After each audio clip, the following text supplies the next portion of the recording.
지금은 아주 좋은 시대여서 우리에게 좋은 교육 자료라고 생각합니다. 이거를 머릿속에 잘 넣어놓고 공부를 하면 좋겠습니다. 실제로 그 안에 들어있는 성물들은 이제 없어졌죠. 그래서 헐리우드 영화 인디아나 존스에서 그것을 찾겠다고 열심히 돌아다녀서 했지만 결국은 못 찾습니다. 하나님께서 그거보다 우리에게 말씀을 주셨기 때문이라고 믿습니다. 하여튼 우리 레위기 말씀을 축복해 주시기를 바랍니다. 우리 1장 4절 5절을 다시 한번 읽읍시다. 시작. 그는 번제물의 머리에 안수할지니 그를 위하여 기쁘게 받으심이 되어 그를 위하여 속죄가 될 것이라. 은혜로우신 아버지 하나님, 레위기 말씀을 공부하기를 원합니다. 성령 하나님께서 우리를 깨우쳐 주시고 우리와 함께 해주시고 오늘 우리에게 필요한 메시지를 친히 허락하여 주옵소서. 성령 하나님을 의지하고 인도함을 구합니다. 예수님의 이름으로 기도합니다. 아멘. 레위기는 성경의 세 번째 책으로서 5경, 즉 5권의 책 중에 중앙에 있습니다. 창세기, 출애굽기, 레위기, 그리고 민수기, 신명기 이렇게 구성이 되어 있죠. 중앙에 있다는 말은 가장 중요하다는 뜻이기도 합니다. 레위기의 히브리 성경의 이름은 그리고 그분이 부르셨다입니다. 그런데 레위기라고 이름을 붙인 것은 레위 지파에서 임명된 제사장과 관련한 문제를 다루기 때문입니다. 레위기는 개인과 더불어 공동체의 거룩함에 관해 가르칩니다. 즉 거룩하지 못한 사람이 거룩하신 하나님께 어떻게 나아가고 그 하나님과 어떻게 사귀고 화목을 누릴 수 있는가에 대해서 가르치고 있습니다. 우리는 무엇을 배워야 합니까? 교회는 세상에서 살지만 세상에 속하지 않은 하나님의 거룩한 백성입니다. 거룩은 하나님을 닮는 것을 말합니다. 저는 레위기 전체 제목을 거룩하신 하나님, 거룩한 백성이라고 붙들었습니다. 하나님께서 오늘 우리에게 레위기를 통해서 거룩한 삶을 살도록 주시는 일종의 성결, 설계도이기 때문입니다. 하나님의 백성은 시대를 막론하고 세상에 살면서 세상에 속하지 않아야 합니다. 오늘 우리는 물질 중심의 세속화라는 우상 숭배의 물결에 휘말리지 않고 그 가운데서 거룩한 백성으로 살아야 합니다. 우리가 이렇게 살려면 먼저 무엇을 해야 합니까? 하나님께 나아가 제사를 지내야 합니다. 제사는 무엇이며 어떤 제사를 지내야 합니까? 그 제사가 오늘 우리에게 주는 의미는 무엇입니까? 1절을 다시 읽읍시다. 시작. 여호와께서 회막에서 모세를 부르시고 그에게 말씀하여 이르시되 이스라엘은 애굽에서 해방을 하여서 광야 생활하면서 천막으로 하나님의 집을 지었습니다. 천막으로 하나님의 집을 지었기 때문에 한자말로 성스러운 하나님의 집, 성막이라고 부릅니다. 영어로는 tabernacle 표현해요. 그곳에서 하나님과 백성이 만나기 때문에 회막, 만남의 장소, the tent of meeting 그렇게도 부릅니다. 또 그곳에서 하나님께서 말씀하시기 때문에 계시의 장소로 부릅니다. 회막은 천막으로 지었기 때문에 옮길 수 있는 예배의 장소입니다. 그동안 하나님은 시내산에서 모세를 만났고 그에게 말씀하시고 백성들에게 메시지를 전하였습니다. 그런데 이제는 시내산 대신에 회막에서 그 모든 일을 행하십니다. 여기에는 무슨 뜻이 있습니까? 시내산 시대가 가고 성막 시대가 왔음을 말합니다. 성막은 이스라엘 삶의 터전인 중앙에 위치합니다. 아까 그림에서 잠깐 보았죠? 하나님은 그 백성의 한복판으로 오셨습니다. 하나님은 그 백성과 함께 하시기 위해서 친히 나자셨습니다. 성막은 거룩하신 하나님의 죄로 가득한 백성 가운데 임재하신 은혜를 눈으로 볼 수 있도록 보여주신 겁니다. 회막은 하나님의 영광이 지속적으로 나타나는 가장 우선되고 중요한 장소이겠죠. 이 하나님은 후에 사람의 몸을 입고 우리 가운데 오셨습니다. 그분이 곧 예수 그리스도이십니다. 요한복음 1장 14절은 말씀하죠. 말씀이 육신이 되어 우리 가운데 거하심에 우리가 보니 그 영광을 보니 아버지의 독생자 영광이요 은혜와 진리가 가득하더라. 예수님은 우리 눈으로 보는 하나님이시며 거룩한 성전입니다. 우리가 예수님을 보면 하나님의 함께 하심을 체험할 수 있고 그분의 영광과 은혜를 눈으로 볼 수 있는 겁니다. 그 하나님께서 오늘 모세를 회막에서 부르시고 말씀하십니다. 무엇을 말씀하십니까? 2절입니다. 이스라엘 자손에게 말하리라. 너희 중에 누구든지 여호와께 예물을 드리려거든 가축 중에서 소나 양으로 예물을 드릴지니라. 여호와께서는 회막에서 모세를 불러서 처음으로 하신 말씀이 예물에 관한 말씀을 하고 있습니다. 예물을 하나님께 드리는 것을 옛날 말로 제사라고 표현합니다. 사람은 왜 제사를 지내야 합니까? 보통 사전에서 제사는 천지신명이란 하늘과 땅의 이치를 다스린다는 신령을 말하죠. 그 신령이나 죽은 이의 넋에 제물을 바쳐 정성을 표하는 행위라고 말하고 있습니다. 어떤 사람은 제사를 사람이 뭔가를 가지고 와서 신을 달래거나 죄를 용서받기 위해서 인간이 고안한 발명품이라고도 말합니다. 그러나 성경에서 말하는 제사는 죄인인 사람이 거룩하신 여호와께 나아가 용서받는 길입니다. 하나님과 사귐을 갖고 화해하는 은혜의 방편입니다. 성경에서 말하는 제사의 목적은 하나님과 관계성이 깨져버린 인간이 하나님과 다시 관계성을 회복하는 길입니다. 에덴 동산에서 사람은 행복하고 생명을 누렸습니다. 그런데 인류의 조상 아담과 하와가 하나님의 말씀을 어겨서 행복과 생명을 빼앗겨 버렸죠. 불행과 죽음이 사람을 다스렸습니다. 하나님은 그런 사람을 불쌍히 여기셔서 다시 그 사람과 관계성을 회복하기를 원하셨습니다. 그래서 하나님께서 주신 것이 바로 제사입니다. 누구든지 제사를 지내면 하나님께 나아갈 수 있고 행복과 생명을 누릴 수 있기 때문입니다. 당시에는 어떤 예물을 드렸습니까? 사냥한 짐승이 아닌 살아있는 가축을 드려야 합니다. 가축은 사냥한 짐승에 비해서 값이 더 비쌌습니다. 예물은 싼 것이 아닌 비싼 것, 소중한 것을 드려야 한다는 것을 가르치겠죠. 그 사람의 정성과 헌신을 말합니다. 또 살아있는 가축은 생명을 상징합니다.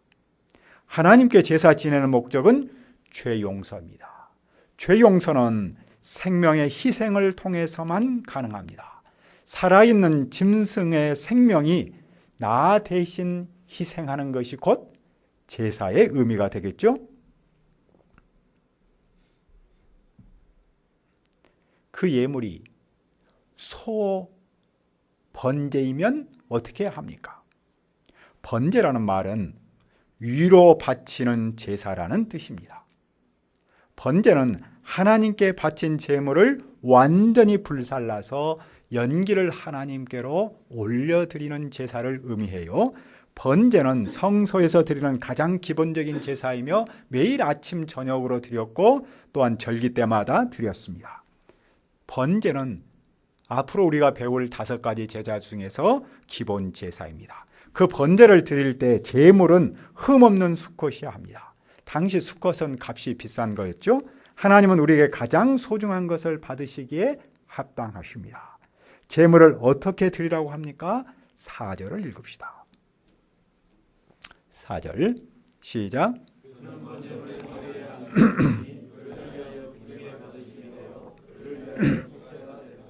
제물을 바치는 사람을 제사자라고 부릅니다.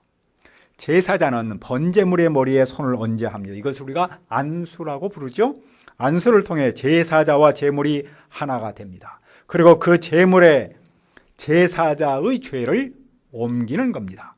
내가 소를 제물로 드리는 것은 나를 제물로 드리는 것이며 내가 죄를 지어 죽어야 하는데 그 소가 나를 대신해서 죽는 것을 뜻합니다. 이렇게 제물을 드리면 무슨 일이 일어납니까? 여호와께서 기쁘게 받으시고 그 사람에 대해서 속죄합니다. 속죄라는 말은 덮는다, 깨끗하게 한다, 대신 지급한다라는 뜻입니다. 덮는다라는 말은 제물이 흘린 그 피를 통해서 내 죄를 덮어버리고 하나님의 심판을 덮는다는 겁니다. 또한 깨끗하게 한다는 말은 제물이 흘린 그 피를 통해서 그 피가 내가 지은 죄를 깨끗하게 씻어낸다는 뜻입니다. 또한 대신 지급한다는 말은 내가 죄를 지었기 때문에 대신해서 제물이 내 대신에 희생함으로써 대신 지급한다는 것을 뜻하는 것이죠. 이것이 번제의 목적입니다. 여기서 우리는 무엇을 배울 수 있습니까? 첫째로 죄인이 하나님께 나아갈 수 있는 길입니다. 제사의 목적은 즉 죄를 용서받는 겁니다. 그것을 속죄라고 말했죠. 죄를 용서받으면 무슨 일이 납니까? 내가 하나님께 나아가서 하나님과 사귐을 가질 수 있습니다. 하나님과 깨어져 버린 관계성을 회복합니다. 그러면 다시 우리는 행복을 누리고 생명을 누릴 수 있습니다. 둘째로 죄의 용서는 희생제물의 피를 통해 이루어집니다. 죄인이 하나님께 나아가려면 피라는 그림 언어로 묘사한 생명을 대신 드려야 합니다. 죄를 용서받기 위한 대속령 짐승 없이는 하나님께 나아갈 수 없습니다. 왜냐하면 죄인은 피제사라는 대속의 속죄를 통해서만 깨끗함을 받기 때문입니다. 우리는 오늘 어떻게 하나님께 나아갈 수 있습니까? 오늘도 변함없이 피 흘림이 없이는 하나님께 나아갈 수 없습니다. 즉 피의 제사가 필요합니다. 우리에게 피의 제사는 무엇입니까? 이 제사는 말씀이 육신이 되어 우리 가운데 거하시는 예수 그리스도를 통하여 성취되었습니다. 예수 그리스도는 흠없고 점없는 어린 양이십니다. 그분은 우리를 대신해서 십자가에서 보배로운 피를 흘리시며 제물이 되셨습니다. 그런데 이 대목에서 중요한 것은 예수님은 구약의 번제처럼 반복해서 드리지 않는다는 겁니다. 예수님은 단번에 자신의 몸을 들여서 속죄하셨습니다. 이것을 영어로는 once, 단번에, for all, 모든 것을 이루셨다라고 말하죠. 한 번 예수님을 믿으면 그 효력은 영원토록 계속됩니다. 오늘 우리는 우리를 위해 십자가에서 피 흘려 돌아가신 예수 그리스도를 믿고 예배합니다. 누구든지 예수님을 믿고 예배하면 하나님께 나아갑니다. 하나님께 나아가면 영원한 생명을 누릴 수 있는 것이죠. 그것이 인간에게 가장 소중한 행복이라고 말할 수 있겠죠. 결국 생명은 예수 그리스도의 보혈의 십자가를 믿고 하나님께 나아감으로써 얻을 수 있는 것이고 그 안에 생명이 있는 것이죠. 그래서 생명은 소중한 거라고 말하죠. 우리나라 헌법재판소가 낙태죄에 대한 헌법 불합치 결정을 내렸어요. 그래서 한쪽에서는 아주 적극적으로 환영하고 또 다른 쪽에서는 자기 결정권이 생명보다 우선할 수 없다라며 우려의 목소리를 내고 있습니다. 저는 나라의 법을 존중합니다. 그러면서 또 동시에 현대인의 자기 모순을 보았습니다. 대통령을 비롯한 여러 단체는 사람이 먼저다라며 사람의 생명을 제일로 여긴다라고 말하고 있습니다. 그건 참 정말로 좋은 캐치프레이즈가 아닐 수 없습니다. 그러나 태아의 생명을 엄마의 생명보다 뒤로 미루는 것은 조금 역설적으로 보입니다. 자신을 지키기 어리고 약한 생명을 자기 결정권이라는 이름으로 무시하는 것은 모순이 아닐 수 없습니다. 아마도 이것은 물질 중심 세속화의 한 단면이 아닐까 생각해 봅니다.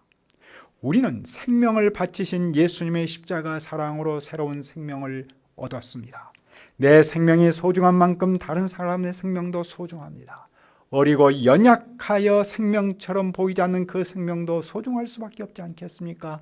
우리는 그 생명을 어디서 얻었습니까? 어디서 발견했습니까? 예수 그리스도의 십자가의 돌아가심을 통해서 발견했습니다. 따라서 예수님을 믿는 사람은 그 생명의 소중함을 깨닫고 삶에서 실천할 수밖에 없습니다. 그것이 곧 생명 살리는 일입니다. 우리가 성경 선생이요 목자로 산다는 것은 무엇입니까? 그것은 생명을 소중하게 여기고 생명을 살리는 일에 힘쓰는 거라고 믿습니다. 인류 역사에서 사탄은 생명을 무시하고 생명을 죽이는 일에 힘써 왔습니다. 사탄은 성경의 가치관을 바꾸거나 혼란하게 하여 그런 일을 꾸밉니다. 최근에 미국에 있는 토니 에반스라는 목사는 이런 말을 했군요. 사탄은 하나님께서 사람에게 주신 역할을 파괴하며 인간에 대한 성경의 정의를 다시 정하려 한다.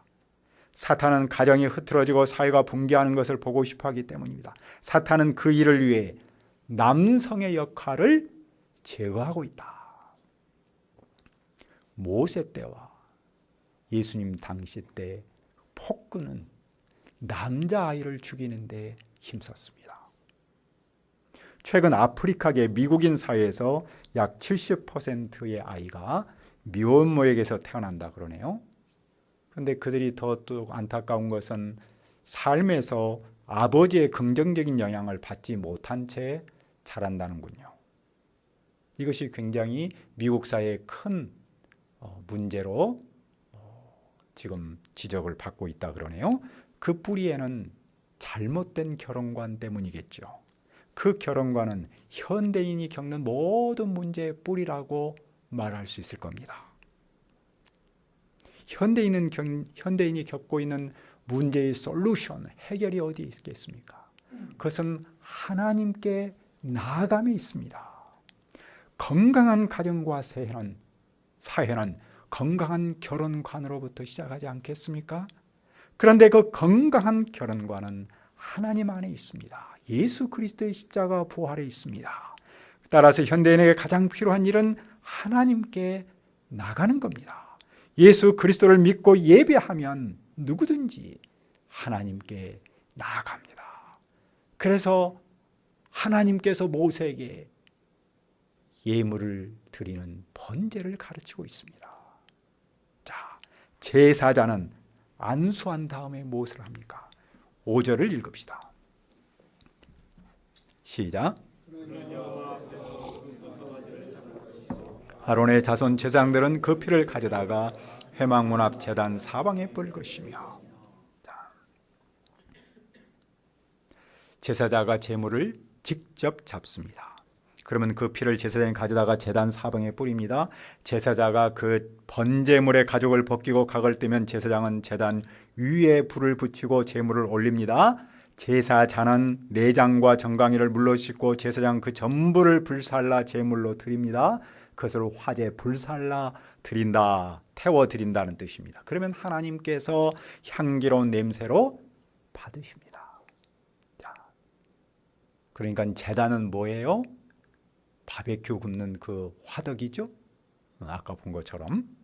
근데 여기서 우리가 한 가지 볼 수 있어요. 제사 지낼 때 제사자와 제사장이 하는 일이 구별되어 있죠. 대부분의 제식은 제사자가 행하지만 피를 다루고 제단과 관련한 제식은 제사장이 행합니다. 하나님께서 제사장과 제사자의 역할을 처음부터 나누셨습니다. 동시에 제사장과 제사자가 협력하여 제사를 지내도록 하셨습니다. 제사장만 일방적으로 제사를 지내지 않습니다. 제사자는 제사에서 구경꾼이 아니라 참여자이죠. 제사자가 제사에 적극적으로 참여함으로써 제사의 목적을 실제로 체험할 수 있기 때문입니다. 하나님과 관계성 회복을 삶으로 체험하고 확인할 수 있기 때문입니다. 우리는 무엇을 생각할 수 있겠습니까? 오늘 우리도 평신도와 사역자 사이에는 역할이 나뉘어 있습니다. 한 사람이 모든 일을 다 하지 않습니다. 평신도는 예배에서 구경꾼이 아닙니다. 목회자와 더불어서 예배를 함께 섬기고 동역하고 참여하는 사람이겠죠. 예배의 적극적인 참여를 통해서 무엇을 얻을 수 있습니까? 하나님께서 나와 함께 하신다는 은총을 체험할 수 있습니다. 하나님과 내가 관계성이 회복되었다는 사실을 확신할 수 있는 것이죠. 자, 예물이 양이나 염소이면 어떻게 합니까? 소를 드릴 때와 똑같습니다. 다만 차이는 제물의 값이 다를 뿐입니다. 자, 그러면 마지막으로 여호와께 드리는 예물이 새의 번제이면 어떠합니까? 산비둘기나 집비둘기 새끼를 드려야 합니다. 그때는 제사장이 모든 걸 다 하는데 제물을 가져다가 불사르고 피를 제단 곁에 흘립니다. 제사장이 그것을 제단 위에 불에서 불살라 번제로 드립니다. 그러면 하나님께서 향기로운 냄새를 맡습니다. 번제로 드리는 제물의 종류가 몇 가지였습니까? 소, 양과 염소, 그리고 비둘기 새끼입니다. 세 종류죠. 그것은 제사자의 경제 상태에 따라서 예물을 드리도록 한 겁니다. 제사의 가치는 무엇이 결정합니까? 제물의 비싸고 싼 것이 결정합니까? 아니죠. 제사자의 마음이 결정합니다. 비록 제물은 비둘기 새끼일지라도 그 마음이 하나님께로 향해 있으면 그것은 하나님께 향기로운 냄새입니다. 오늘 우리는 무엇을 배웁니까? 예수님께서 성전에 가셔서 부자가 헌금하는 것과 가난한 과부가 200원을 헌금하는 것을 보셨죠? 그리고 말씀하십니다. 이 가난한 과부가 저 부자보다도 헌금을 더 많이 했다. 왜냐하면 부자는 많은 돈 중에서 많은 것을 했지만 이 과부는 자기의 전 재산을 가난한 중에 바쳤기 때문이다. 예수님은 물질의 가치가 아닌 마음의 가치를 인정하십니다. 기독교는 부자만을 위한 종교가 아닙니다. 기독교는 가난한 사람을 위한 종교가 아닙니다. 기독교는 모든 사람의 종교입니다. 하나님은 그 누구도 그의 수익과 능력에 따라서 차별하지 않습니다. 하나님은 재물의 가치가 아닌 마음의 가치를 인정하시기 때문입니다. 강원도 일대의 산불 피해 앞에서 많은 국민이 아픔을 동참하고 있죠. 일부 연예인과 유명인은 큰 돈을 기부하더라고요. 저도 처음에는 그 일에 참여하려고 했는데 너무 많은 돈을 하니까 저희들이 하려고 하는 것은 비둘기 새끼를 드리는 것 같아서 마음이 참 식었습니다. 그러나 하나님이 원하시는 것은 마음임을 깨닫고 다시 또 마음을 바꿨습니다. 여러분들이 원하시면 다음 주 부활절 예배 때 우리가 헌금을 해서 또 지원하면 좋겠다는 생각을 갖습니다. 사람에 따라서 소를 드릴 수 있으면 소를 드리고 양을 드릴 수 있으면 양을 드리고 그것도 안 되면 비둘기 새끼를 드리면 또 어떻습니까? 하나님이 원하시는 것은 우리의 마음이라고 믿습니다. 저는 싱가포르 부활절 수양에 누군가가 가서 섬기면 참 좋겠다는 생각을 했습니다. 그런데 정주 목사님이 휴가를 내서 참석한다고 그럽니다. 그는 영어로 소감을 쓰면서 이렇게 고백했어요. 일생 하나님의 사랑에 감사하고 고난을 원망하지 않고 감당하고 그 고난을 통하여 나에게 무엇을 원하시는지 말씀으로 알아가고자 노력하는 자가 되어야 함을 깨달았습니다. 깨달았다는 것이 중요하죠. 이런 그의 진심이 하나님께 드리는 소중한 예물이 아니겠습니까? 우리는 어떻게 물질 중심의 세속화를 이기고 거룩한 백성으로 살 수 있습니까? 하나님께 나아가는 것이 그것이 해결입니다. 하나님께 나아감이 현대인이 겪는 모든 문제의 해결입니다. 우리가 예수 그리스도를 믿음으로 하나님께 나아가고 그로 말미암아 하나님께서 내게 주시는 은총을 누리고 그 은총을 나눌 수 있기를 기도합니다.